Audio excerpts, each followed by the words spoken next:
Assalamualaikum warahmatullahi wabarakatuh. Kami dari kelompok 9 yang beranggotakan 5 orang, terdiri dari saya pribadi, Insan Syafaat dengan NIM C10122005, kemudian teman saya yang di samping saya Menadi dengan NIM C10122090. Dengan saya Sri Susilawati dengan NIM C10122031, dan saya Nurjihan dengan NIM C10122019. Dan kemudian satu lagi teman kami atas nama Anastasia Andreni yang kemudian pada pembukaan ini tidak sempat bergabung. Oke, langsung saja. Di sini kami akan membahas tentang mengenai materi-materi yang menyangkut dengan manajemen perbankan. Untuk lebih lanjutnya, simak video berikut. Baik, kali ini saya akan menjelaskan mengenai materi dari kelompok 1, yaitu yang pertama tentang pengertian dari likuiditas, dan yang kedua strategi dan ketentuan umum likuiditas. Adapun pengertian dari likuiditas adalah kemampuan perusahaan dalam memenuhi kewajibannya dalam waktu singkat. Jadi, perusahaan dapat dikatakan liquid jika mempunyai aset lancar yang angkanya melebihi dari total kewajibannya. Selanjutnya, yaitu strategi dan ketentuan umum likuiditas. Adapun beberapa strategi yang dapat diterapkan untuk mengelola likuiditas. Yang pertama yaitu menjaga cadangan kas. Yang kedua, mengelola aset likuid. Yang ketiga, diversifikasi sumber dana. Yang keempat, manajemen risiko likuiditas. Dan yang terakhir, penetapan aset dan liabilitas manajemen. Terus adapun ketentuan umum dari likuiditas, yaitu yang pertama giro wajib minimum, yang kedua loan to deposit ratio, yang ketiga liquidity coverage ratio, dan yang terakhir net stable funding ratio. Saya akan menjelaskan tentang teori manajemen dan BLBI. Teori manajemen terbagi menjadi 3 teori. Yang pertama, teori cadangan primer. Bank harus memiliki cadangan kas yang cukup untuk memenuhi permintaan penarikan nasabah. Yang kedua, ada teori pendapatan. Bank harus mengalokasikan dana pada investasi yang menghasilkan pendapatan tinggi. Yang ketiga, teori portofolio. Bank harus menyeimbangkan risiko dan keuntungan mengelola aset dan kewajiban. Materi yang kedua adalah BLBI.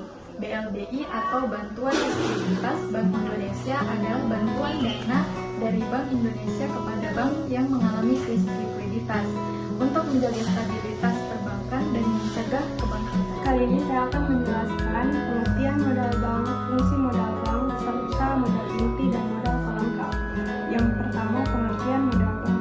Modal bank adalah dana atau kekayaan yang dimiliki oleh bank untuk menjalankan kegiatan operasionalnya dan untuk menanggung risiko keuangan. Yang kedua, fungsi modal bank. Fungsi modal bank terdiri atas 3.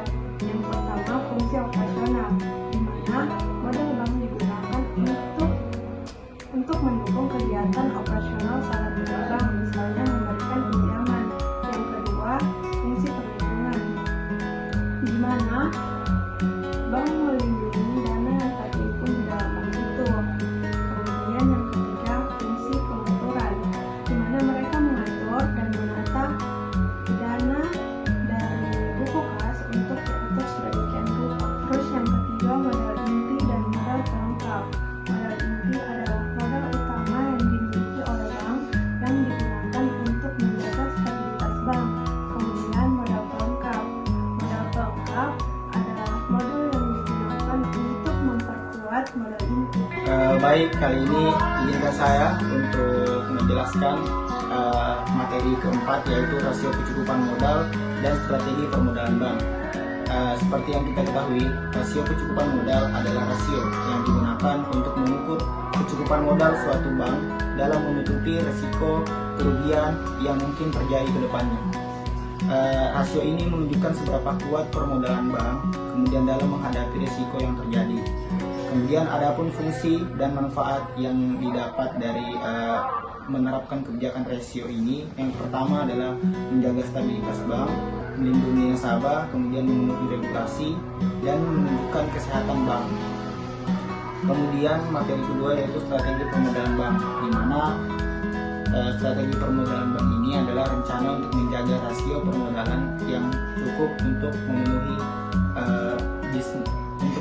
dan mendukung bisnis di bank. Perencanaan bank harus dinamis, berkelanjutan, dan berwawasan ke depannya. Kemudian ada beberapa strategi permodalan bank, antara lain kemudian pertama adalah menjaga pencapaian kenaikan profit, kemudian meningkatkan kualitas kredit yang berjalan, terus bekerja sama dengan pemegang saham untuk mengembangkan strategi pertumbuhan bisnis, kemudian mengendalikan pembayaran dividen, dan terakhir untuk menyelesaikan misi, tujuan, dan sasaran bank. Baiklah, kali ini saya akan menjelaskan tentang materi yang kelima. Yang pertama itu, sumber dana bank adalah segala bentuk dana yang diperoleh bank untuk digunakan dalam operasionalnya, termasuk pembelian kredit, investasi, dan memenuhi kewajiban lainnya. Yang kedua, dana yang bersumber dari bank dan berasal dari masyarakat atau dana pihak ketiga. Contohnya giro, tabungan, dan deposito. Adapun cara penarikannya, yang pertama itu giro, simpanan yang penarikannya dapat dilakukan setiap saat dengan menggunakan cek. Dan yang kedua, tabungan, simpanan yang penarikannya dapat dilakukan setiap saat dengan menggunakan ATM atau tabungan. 3. Deposito, simpanan yang berjangka yang dapat ditarik setiap jangka tertentu. Dan yang ketiga, dana yang bersumber dari bank lain, yaitu pinjaman dari bank sentral seperti BI dapat memberikan pinjaman kepada bank-bank yang mengalami likuiditas. Sekian dan terima kasih.